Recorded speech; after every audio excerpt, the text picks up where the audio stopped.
अस्सलामुअलैकुम, मैं हूं तनवीर असगर और आप देख रहे हैं technical Tanveer by YouTube channel. आज की वीडियो न्यू यूट्यूबर्स के लिए बहुत ज़्यादा इंपॉर्टेंट वीडियो है। ख़ास तौर पे वो न्यू यूट्यूबर्स जिनके माइंड में अक्सर एक बात क्लिक कर रही होती है कि तनवीर भाई मेरे चैनल की कोई ऐसी सेटिंग्स रह गई है या मैंने कोई सेटिंग्स गलत की है जिसकी वजह से मेरी वीडियोज़ के ऊपर व्यूज़ नहीं आ रहे। तो जितने भी न्यू यूट्यूबर्स जिनके माइंड में ये सवाल आता है ना कि उनसे कोई गलती हो गई है चैनल बनाते हुए इसलिए उनके व्यूज नहीं आ रहे, उन्होंने इस वीडियो को स्किप नहीं करना है, क्योंकि आज की इस वीडियो के अंदर हम उन तमाम तर इंपॉर्टेंट चीज़ों को डिस्कस करेंगे जिनके ऊपर आपके व्यूज डिपेंड कर रहे होते हैं।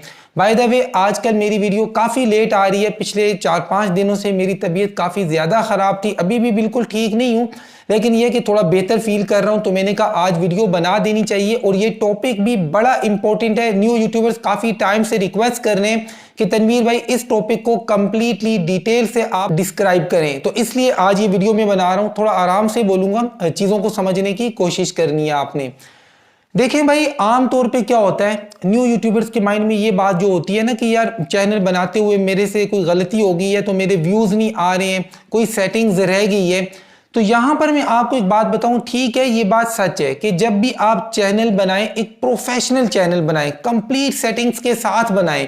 लेकिन अगर आपसे प्रोफेशनल चैनल नहीं बन रहा, आपसे इंटरनल सारी सेटिंग्स नहीं हो रही हैं, तो इसका ये मतलब नहीं है कि अब जी आपकी वीडियोस के ऊपर व्यूज नहीं आएंगे। चैनल बनाते हुए जो मोस्ट इंपॉर्टेंट चीजें हैं वो आपको मैं बता देता हूं, वो आपने जरूर करनी है। नंबर 1, जब आप चैनल बनाएं उसका नाम जो है ना वो आपने यूनिक रखना है, बिल्कुल अलग थलग नाम रखना है, और ऐसा नाम रखना है जो आपके कंटेंट को इंडिकेट कर रहा हो। यानी नाम से ही बंदे को अंदाजा हो जाए कि यार ये इस चीज का चैनल है, तो नाम यूनिक होना चाहिए। उसके बाद जब आप चैनल बनाएं उसका जो लोगो हो वो अच्छा हो, चैनल आर्ट प्रोफेशनल हो। 3 चीजें हो गई हैं।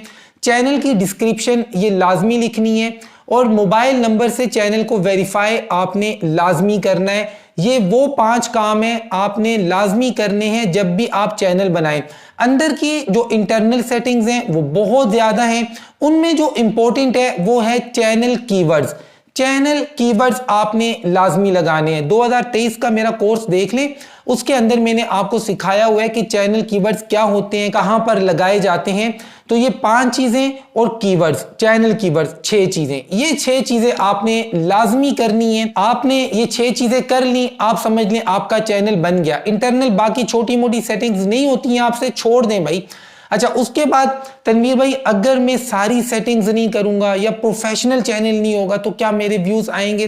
भाई आपके जो व्यूज डिपेंड कर रहे होते हैं ना वो चैनल सेटिंग्स के ऊपर इतना डिपेंड नहीं कर रहे होते। किन चीजों पे डिपेंड कर रहे होते हैं, एक एक करके सारी आपके सामने रखूंगा ताकि न्यू यूट्यूबर्स को ये सारी चीजें अच्छे से समझ में आए। देखें भाई, सबसे पहली चीज होती है ना आपका टॉपिक है कि आप किस टॉपिक पे वीडियो बना रहे हैं। कुछ टॉपिक ऐसे होते हैं जिनकी ऑडियंस बहुत बड़ी होती है, और कुछ टॉपिक्स ऐसे होते हैं जिनकी ऑडियंस लिमिटेड होती है। अब देखें, फॉर एग्जांपल आपके मोहल्ले में अगर एक बंदा सब्जी की दुकान खोलता है तो सब्जी की दुकान पर कस्टमर ज्यादा आएंगे। इलाके के लोग, कोई आके धनिया ले रहा है, कोई पुदीना ले रहा है, कोई आलू टमाटर प्याज, क्योंकि हर घर की जरूरत है। उसने ऐसी चीज की दुकान खोली जो हर शख्स की जरूरत है। लेकिन वहीं पर अगर एक बंदा सुनार की दुकान खोल देता है या कोई और चीज जो हर बंदे की जरूरत नहीं है, हर बंदे की नीड नहीं है, कोई ऐसी चीज वो रख लेता है, अब उसके पास कस्टमर्स कम आएंगे। तो यानी कुल मिलाकर जब आप अपनी वीडियो के लिए टॉपिक तलाश करते हैं, टॉपिक फाइंड आउट करते हैं, तो इस बात को माइंड में रखा करें कि इसकी ऑडियंस कितनी बड़ी है, इसकी व्यूअरशिप कितनी बड़ी है, इसकी नीड लोगों को कितनी कम है या ज्यादा है। तो आप कोशिश करें उन टॉपिक्स पर वीडियोस बनाएं जिनकी ऑडियंस बड़ी हो, जिनकी व्यूअरशिप बड़ी हो। अगर आप लिमिटेड करते जाएंगे तो डेफिनेटली आपके व्यूज भी कम आएंगे। तो पहली इंपॉर्टेंट चीज क्या होती है, ये चैनल की सेटिंग्स को आप साइड पे करें, इसको अपने माइंड से निकाल दें। आपकी वीडियो के टॉपिक्स आपने हमेशा अच्छे रखने हैं। आपके वाईटी स्टूडियो के अंदर रिसर्च टैब है ना, रिसर्च टैब को आप देखें, उसकी छानबीन करें, वहां से आपको वो खुद टॉपिक दे रहा होता है। न्यू यूट्यूबर्स के लिए भी बड़ी आसानी कर दी है यूट्यूब ने कि आपको रिसर्च टैब उन्होंने दे दिया। कीवर्ड प्लानर की तरफ हम बाद में आते हैं, तो रिसर्च टैब से भी आप अपना टॉपिक निकाल सकते हैं। अच्छा जी, आपने अच्छे टॉपिक्स निकाल दिए, उसके बाद आते हैं जी मेटा डेटा की तरफ। यहां पर न्यू यूट्यूबर्स के माइंड में आ रहा होगा कि ये मेटा डेटा क्या चीज है। देखिए, टाइटल, डिस्क्रिप्शन और टैग्स, थंबनेल को हम बाद में डिस्कस करेंगे।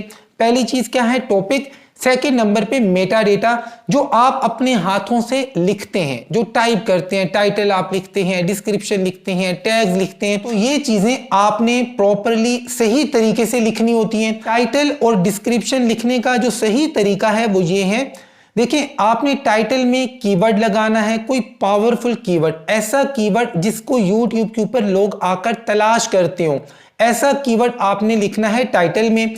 और डिस्क्रिप्शन के अंदर आपने अपनी वीडियो को डिस्क्राइब करना है कि भाई ये वीडियो किस चीज के बारे में है, उसकी डिटेल्स लिखनी है।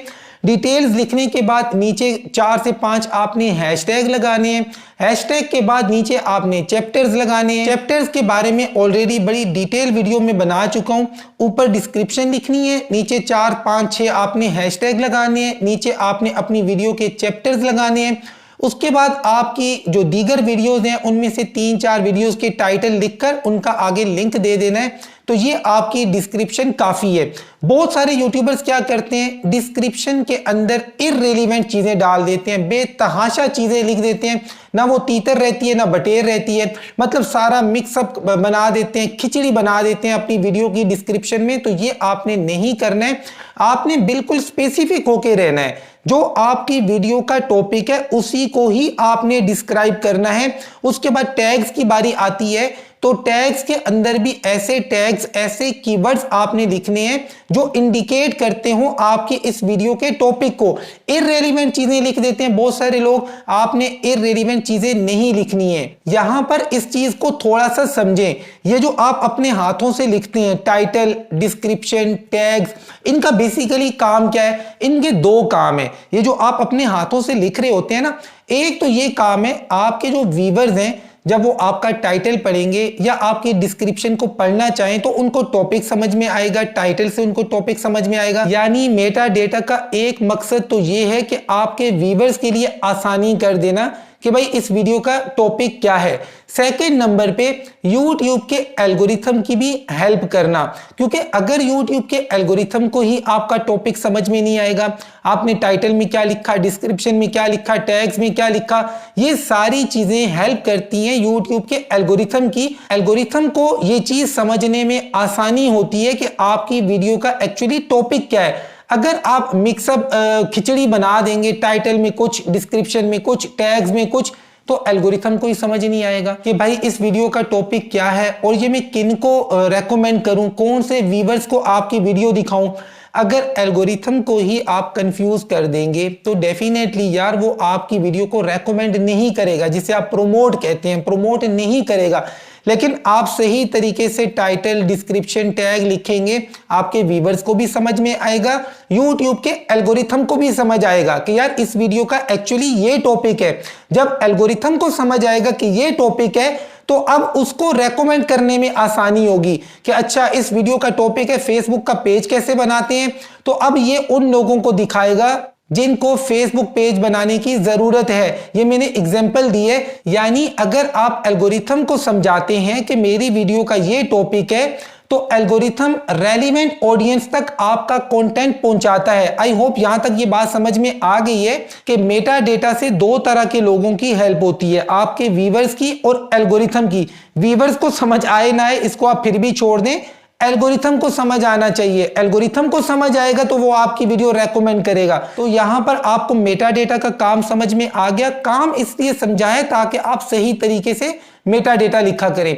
उसके बाद जी अब बात करते हैं थोड़ी सी थंबनेल के बारे में। तो देखें भाई, यहां तक आपको बात समझ आई है ना कि पहले नंबर पे टॉपिक अच्छा हो, सेकंड नंबर पे आपका जो मेटा डेटा है वो आपने सही तरीके से लिखा हो। मेटा डेटा आपने सही लिखा होगा, YouTube के एल्गोरिथम को समझ में आ गया इस वीडियो का ये टॉपिक है, तो ये टॉपिक वाली वीडियो ये वाली ऑडियंस देखती है। अब इस ऑडियंस के सामने क्या चीज जाएगी, आपकी वीडियो का थंबनेल।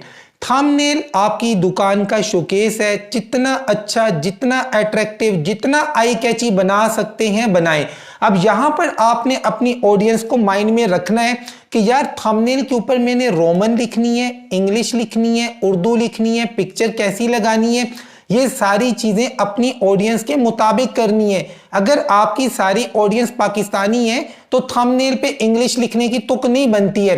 कुछ बड़े यूट्यूबर्स को देखकर आप कॉपी ना करें, उनकी फेस वैल्यू बन चुकी है, लोग उनका फेस देखकर उनकी वीडियोस को वॉच करते हैं। अगर आप एक न्यू यूट्यूबर हैं, आपको फिलहाल कोई नहीं जानता है, आपने अपनी पहचान बनानी है, तो इसलिए थंबनेल के ऊपर आपने कौन सी जबान लिखनी है, किस तरह की पिक्चर लगानी है, अपनी ऑडियंस को सामने रखते हुए आपने थंबनेल बनाना है। थंबनेल का काम क्या होता है? थंबनेल का काम सिर्फ इतना है, अवाम से क्लिक करवाना। अगर आपका थंबनेल लोगों को अच्छा नहीं लगा, वो क्लिक नहीं करेंगे। अगर आपका थंबनेल अट्रैक्टिव होगा, आई कैची होगा, लोगों को अच्छा लग रहा है, तो वो क्लिक करेंगे। आपको मैंने मेटा डेटा का काम बताया कि एल्गोरिथम को समझाना और ऑडियंस को समझाना। उसके बाद जी थंबनेल का काम मैंने आपको बताया, सिर्फ आपकी वीडियो पे क्लिक करवाना, ये थंबनेल का काम है। थंबनेल ने अपना काम कर दिया जी, लोगों ने आपकी वीडियो के ऊपर क्लिक कर दिया। अब उसके बाद आपके कंटेंट की बारी है। आपका कंटेंट कितना अच्छा है, खास तौर पे आपका इंट्रो कितना अच्छा है। अगर आपका इंट्रो अच्छा होगा, लोगों को पसंद आएगा, वो चुप करके बैठेंगे, आगे आपकी वीडियो को वॉच करेंगे। लेकिन आपकी वीडियो प्ले होती ही थंबनेल ने क्लिक करवा दिया, वीडियो प्ले होती है जी, सामने कोई मजे की चीज नहीं आ रही, जो आपने थंबनेल पे लिखा या जो कुछ दिखाया वो आपके कंटेंट में नहीं है, आपकी वीडियो में, आपके इंट्रो में वो चीज नजर नहीं आ रही, तो लोग वापस चले जाएंगे। जब लोग वापस चले जाएंगे तो YouTube आपकी वीडियो को रेकमेंड नहीं करेगा। तो यहां पर कहने का मकसद ये है, थंबनेल ने क्लिक करवा दिया, वीडियो प्ले हो गई है, अब आपका इंट्रो भी जानदार होना चाहिए। अब ये भी नहीं कि सिर्फ इंट्रो जानदार हो, उसके बाद जो दरमियान का कंटेंट है वो बेकार हो और लोग छोड़ के चले जाएं। नहीं, आपका कंटेंट अच्छा होगा, लोग उसको ज्यादा टाइम तक वॉच करेंगे, और जितना लंबा आपकी वीडियो को वो वॉच करेंगे, आपका ऑडियंस रिटेंशन उतना इंक्रीज होता जाएगा, आपका एवरेज व्यू ड्यूरेशन इंक्रीज होता जाएगा। जब ये दोनों चीजें ऊपर जा रही होंगी तो YouTube रिकमेंडेशन में भी इजाफा करेगा। अब आपने ये भी नहीं करना है कि 2 मिनट की लॉन्ग फॉर्म वीडियो बना दी और ये कहा कि तनवीर भाई मैंने 2 मिनट की वीडियो बनाई है, हर बंदा मेरी वीडियो को 1 मिनट के लिए वॉच कर रहा है, मेरा जो ऑडियंस रिटेंशन है वो 50% है। भाई ये 50% तो आ रहा है, लेकिन एवरेज व्यू ड्यूरेशन कितना आ रहा है? Just 1 minute. तो इसलिए भाई अभी जो 2024 का एल्गोरिथम चल रहा है, इसमें कोशिश करें कि वीडियो की लेंथ कम से कम 8 मिनट रखें, 8 मिनट से ऊपर ही रखें। लेकिन अब ये भी नहीं कि सिर्फ लेंथ को इंक्रीज कर दें, क्वालिटी को गिरा दें, नहीं, लेंथ इंक्रीज करनी है, साथ में क्वालिटी भी बरकरार रखनी है। कंटेंट जो है ना, ये अच्छा होना शर्त है। कंटेंट अच्छा नहीं होगा, लोग आपकी वीडियो को छोड़ के जाते रहेंगे, ऑडियंस रिटेंशन भी नीचे आएगा, एवरेज व्यू ड्यूरेशन भी नीचे आएगा, तो YouTube रेकमेंड करना भी बंद कर देगा। वो जो थंबनेल ने क्लिक करवाया था वो क्लिक आपका बेकार हो जाएगा, उसके बाद YouTube आपका थंबनेल आगे मजीद लोगों तक नहीं पहुंचाएगा। तो यहां तक अगर आपको मेरी सारी बातें समझ में आई हैं, चैनल की सेटिंग्स को एक साइड पे रखें, अपनी वीडियो के टॉपिक अच्छे रखें, आपने टाइटल, टैग, डिस्क्रिप्शन ये सही लगाने हैं, थंबनेल आई कैची लगाना है, अपनी ऑडियंस के मुताबिक लगाना है, उसके बाद कंटेंट अच्छा बनाना है, खास तौर पे आपका इंट्रो भी अच्छा हो। ये सारा काम आपने कर दिया, आपकी वीडियो पे थोड़े से अच्छे व्यूज आ गए, तो इसका ये मतलब नहीं है आगे आप कुछ भी करें, नहीं, कंसिस्टेंसी के साथ रेगुलरली इसी तरीके से अच्छा कंटेंट आप बनाते जाएंगे तो आपका चैनल आहिस्ता आहिस्ता ग्रो होता जाएगा। लेकिन यहां पर एक और बड़ी इंपॉर्टेंट बात मैं आपको बता दूं, अगर आप ये सारा कुछ कर भी चुके हैं, मतलब हर तरह से आपने क्वालिटी का भी ख्याल रखा, कंसिस्टेंसी के साथ भी काम किया, थंबनेल भी अच्छा है, टाइटल, डिस्क्रिप्शन, टैग भी इररिलेवेंट नहीं है, रेलिवेंट है, सारी चीजें ठीक है। अच्छा, यहाँ पर एक और गलती है जो लोग करते हैं, वो गलती ये करते हैं कि वीडियो उर्दू में बनाते हैं, मतलब किसी भी टॉपिक पर, लेकिन डिस्क्रिप्शन सारी इंग्लिश में लिखवा देते हैं चैट जीपीटी से। भाई जब आप चैट जीपीटी से डिस्क्रिप्शन लिखवाएंगे उर्दू कंटेंट की तो डेफिनेटली व्यूज नहीं आएंगे या कम आएंगे। वो चैट जीपीटी वाली इंग्लिश को पाकिस्तान में कौन सर्च करता है भाई उर्दू कंटेंट के लिए? अगर इंग्लिश कंटेंट है उसकी बात अलग है, उसके लिए भी मैं अलग से वीडियो बना दूंगा। लेकिन अगर आपकी वीडियो उर्दू में है तो नीचे जो आप डिस्क्रिप्शन लिखते हैं ये चैट जीपीटी से ना लिखवाया करें, बल्कि खुद लिखा करें, क्योंकि जब आप खुद इंग्लिश में भी लिखेंगे ना, आपकी इंग्लिश, मेरी इंग्लिश, हम पाकिस्तानियों की, इंडियंस की इंग्लिश एक है, लेकिन चैट जीपीटी वाली जो इंग्लिश होती है वो आपको पता है वो थोड़ी सी स्ट्रांग होती है। पाकिस्तान, इंडिया में उसको कौन सर्च कर रहा होता है? कुल मिलाकर चैट जीपीटी से डिस्क्रिप्शन ना लिखवाया करें उर्दू वीडियोस के लिए। उसके बाद जी आपसे मैं कह रहा था कि कंसिस्टेंसी का भी आपने ख्याल करना है। कंसिस्टेंसी के साथ आप काम करते जा रहे हैं, इस तरीके से 1.5 से 2 महीने एक चैनल पे रेगुलरली मेहनत करें। अगर वो नहीं चल रहा, आपने दिल से मेहनत की, तो छोड़ दें, नया चैनल बना लें। क्योंकि ये बात आप अपने माइंड में रखें कि हर चैनल ग्रो नहीं होता है, हर चैनल की रीच नहीं होती है, हर चैनल के इंप्रेशंस यूट्यूब इंक्रीज नहीं करता है। क्यों? क्योंकि यूट्यूब की मर्जी, हर चैनल चलने वाला नहीं होता है। किसी चैनल के ऊपर दिल से 1.5-2 महीने अगर आप मेहनत कर चुकी हैं, उसकी तरफ से बिल्कुल रिस्पॉन्स नहीं आ रहा, तो छोड़ दें, नया बना लें। हाँ, अगर आहिस्ता आहिस्ता रिस्पॉन्स आना स्टार्ट हो गया है तो फिर ना छोड़ें, फिर उसके ऊपर काम जारी रखें। लेकिन बिल्कुल अगर कोई रिस्पॉन्स नहीं आ रहा, 2, 4, 6 व्यूज, 10 व्यूज, इससे ऊपर नहीं जा रहा, तो नया चैनल बना लें। क्योंकि मैंने आपको बताया कि हर चैनल की रीच नहीं होती है। आज की वीडियो में बहुत आहिस्ता बात कर रहा था यार, खांसी हो रही थी, बार बार बीच में, तबीयत खराब है।